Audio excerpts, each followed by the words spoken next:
Hey my loves, welcome back for another video. If you're tuning in for the first time, I'm Ashley and today we're working with Afsisterwig to bring you a gorgeous bob lace wig install. Now this one is going to be super beginner friendly. I'm not going to do very many speed ups so you guys can see live in motion exactly how I'm going to install this wig from start to finish. So of course this is the wig here. It is a 10-inch bob. They provided 6-inch deep parting invisible knots, and as you guys can see, this is fake scalp. They actually call it the diamond lace fake scalp, which is really cool. Being that I've already worn it, I can tell you it's super awesome. It definitely looks like skin whenever you melt and install your wig.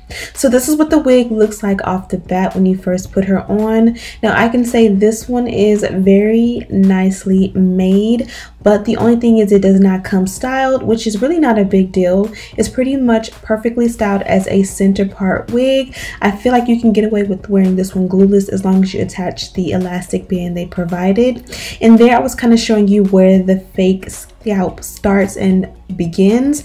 You can kind of see the demarcation in the very front if you look closely, but once it's all said and done and the wig is installed, you definitely don't see it. Now here I'm showing you that they did pre-pluck this wig, but you mainly see the benefits of that behind the hairline. What that means is kind of like if you part out what will be essentially used as baby hair, you can see that it's nicely pre-plucked, but in the very front you kind of almost feel like it's not pre-plucked enough. So you can go in and open up the parting or the hairline a little bit with your tweezers. For me, I opted not to. I kind of feel like it's enough for what I'm going for.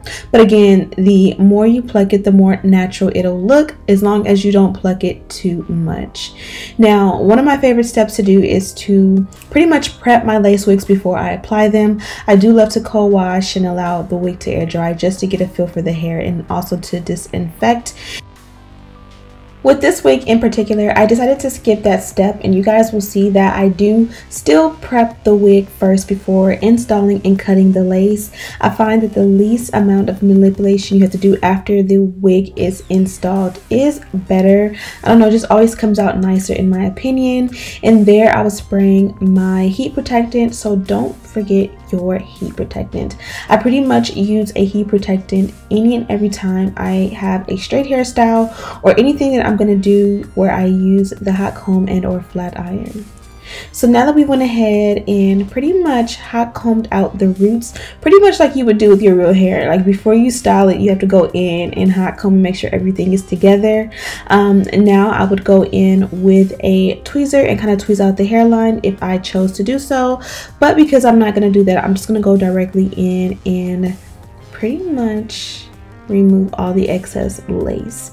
So you guys can see here, a lot of my videos I'm notorious for doing my speed throughs.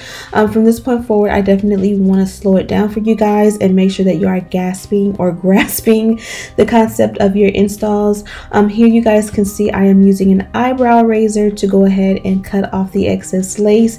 Now I do like to use scissors. That's the way I taught myself in the very beginning and what I've been comfortable with because I've done it for so long.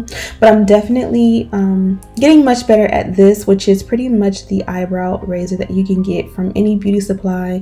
Normally they have them like near the checkout. You can just ask for them. And what I like about this, if you look kind of close, the cut or the way the lace is coming away is pretty jagged. Now in theory you would think I would want it to be super neat, but the neater it is when you cut the lace, the more you can see it. It was kind of jagged the way you see here. It makes it a little bit easier to detect the lace at the hairline and see exactly where it starts. Hopefully that makes sense, but it definitely does make a huge difference. If you do watch my videos and you see in the past I've done comparisons where I've like cut the lace half the lace off with scissors and cut the other half off with the razor, and you can definitely see that the razor is a better option.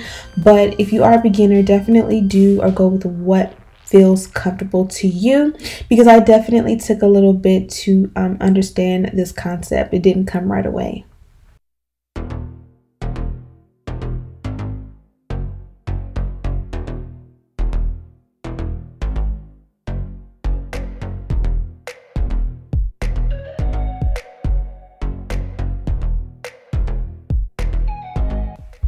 So I did go ahead and apply adhesive. I am not using a glue. Instead, I'm using a free spray, a holding spray, and I like to use this on a daily basis for my installs just because I'm not a fan of glue. I just don't like using glue on my hairline. I feel like it's a little bit more messy for an everyday use, even for just maintenance. If you do an install with like a ghost bond or a not a glue, a ghost bond or a bolt hold, it definitely looks amazing at install, but once it wears off and it's time to kind of like reapply, it's almost like a little bit messy in my opinion. And again, I wear wigs on a daily basis, so I like something that you know, I can just reinstall within 5 to 10 minutes, sometimes less than that, and be good to go without having to clean it off too much or too often. Now you guys can see, you guys, I'm pretty sure are used to me speeding through this process, but again, I feel like if I slow it down for you guys, you can really see in real time what's going on. I literally applied a thin layer of the Got2b glue. I let it get tacky for about maybe 20 seconds, and then I applied the lace on top. Now you're gonna pretty much need all your fingers for this process because I kind of use my fingers to kind of hold it in the middle, and then I kind of like pull it along the sides and like hold it down there, and you kind of just want to press it in and hold it for as long as you can until it gets tacky. You can also use a blow dryer on a cool setting to help you to speed this process along. I kind of feel like a lot of the times it just feels sticky, but it will give you a stronger hold if you do choose to use the blow dryer. In my case, I have little ones that are asleep, especially my newborn, so sometimes I'll opt against the blow dryer just by default of not wanting to wake up anybody in the house. And this is what it looks like once it's installed, and you can see behind the parting it looks nice, and you can kind of see that it's not perfect per se, and it's because I'm not perfect with the way I apply that free spray. And I'm just gonna go in and separate baby hair. I've decided I'm gonna do baby hair from pretty much ear to ear on this one. If you don't want baby hair, just brush all of the hair backwards, and you can use something like an edge control or a wax. I usually will use a wax and a baby hair brush to kind of like brush the hair and smooth it backwards to look super nice and sleek. Just a tip. Now here I am using that same eyebrow razor to go ahead and cut out my baby hair. Now again, I go in a little bit jagged. I don't want the parting of the baby hair to be straight across, and I don't want the cut of the baby hair to be like straight across and blunt. So I kind of just go in, and each piece is generally speaking like a different length. And then I'm just going to go in with the foam lotion. Everything I'm using is listed in the description box, and you guys can just watch as I go ahead and do my baby hair. You guys can see once I swoop, if I don't like how much is there, I kind of will brush some of it back. I kind of use my opposite hand and that finger to kind of hold it in place and swoop. You guys can also see that when I swoop, the first swoop is never like perfect, so you kind of just guide it and play with it. And honestly, the first time I swoop it, sometimes it's not perfect. Like you can see how it's so imperfect there.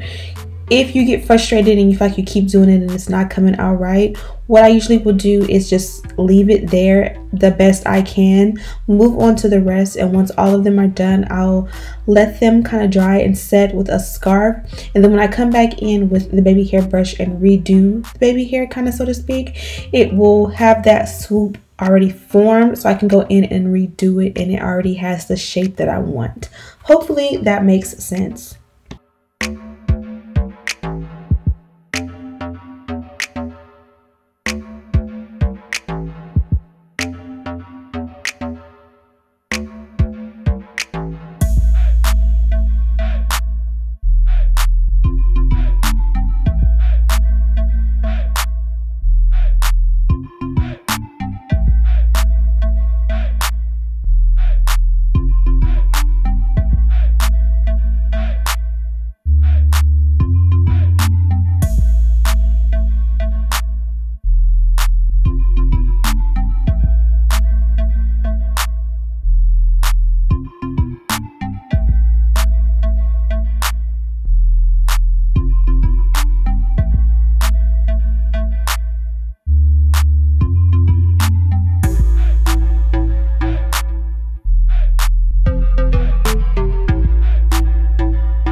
Now here we're going to finesse. You see, it is very hard for me to get my sideburns to lay down and without using a blow dryer or something stronger.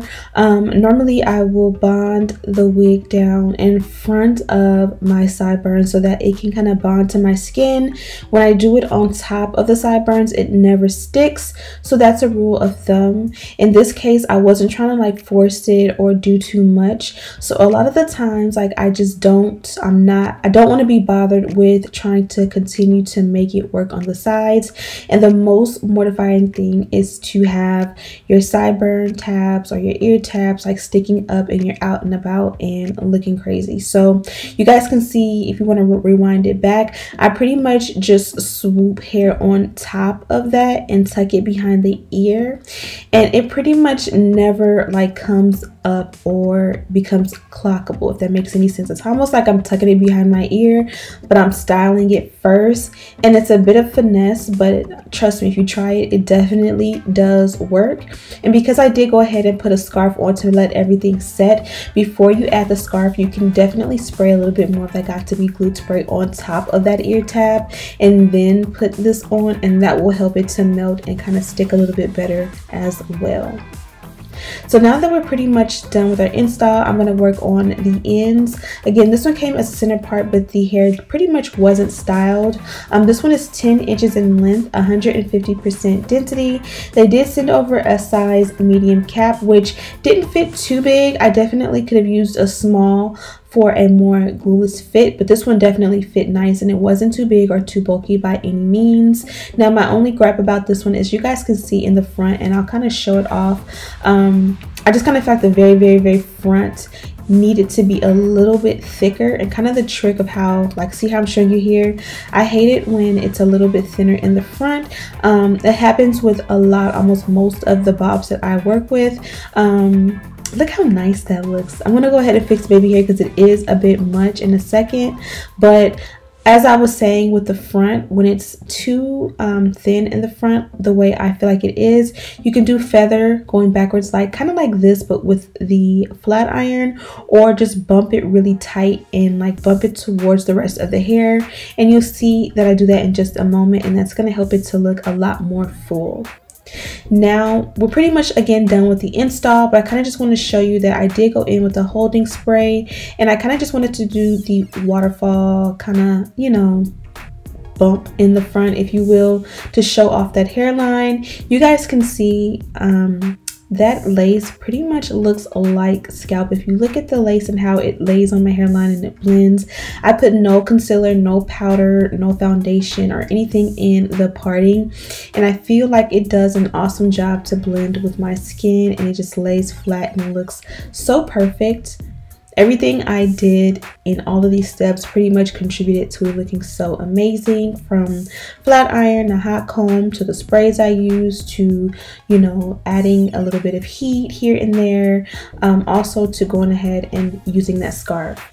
Now this is the piece I was talking about. I wish it was a little bit thicker. As you guys can see, I kind of curl it much more tight so that it kind of curls towards the rest of the hair, and it's gonna make the hair look so much more full and healthy. Also, if you don't like the way the ends look on a wig, you can also cut. This is a 10-inch bob. It will look super beautiful and even more full as an 8-inch bob in my opinion. Nonetheless, you guys can see, like, once I go ahead and bump it, it looks super healthy and beautiful. And that's pretty much it for this install. I love the way it looks, and more importantly, it looks super professional. Again, if you don't like the swoops, you can alter them. I'm going to show you in just a moment how I alter mine slightly to my liking.